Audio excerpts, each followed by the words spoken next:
Godspeed You Black Emperor. Note title as of 13 February 2025. 28,340 dead. Long title. But also, if you know anything about Godspeed You Black Emperor, it's not a secret as to what they're kind of talking about here. I'm a fan of Godspeed You Black Emperor from several years back, but I've really only ever owned one album of theirs, and that's Lift Your Skinny Fists Like Antennas to Heaven.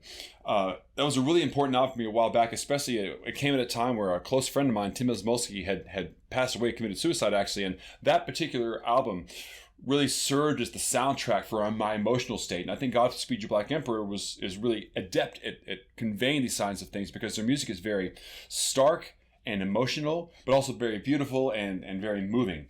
They are almost entirely instrumental and generally spoken on in terms of being a post-rock band. And as such, they're one of the first bands that I've thought of in that term and have kind of been one of my reference points whenever I start thinking about post-rock music. Godspeed You Black Emperor is kind of my reference point for that. So this most recent album came out this last year, and its title, of course, refers to the situation in Gaza. And Godspeed You Black Emperor, despite being an all-instrumental band, is always really able to capture the essence of a really hot topic issue and is able to convey it without too many words. Godspeed You Black Emperor takes a very kind of orchestral approach to rock music and rock instrumentation.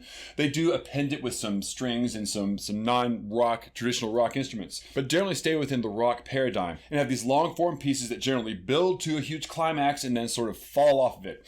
And almost to a fault in a way. That's one of their kind of primary organizational structures, but they're so great at it and it really works so well to convey the messages, the underlying emotional range of what they're trying to get at.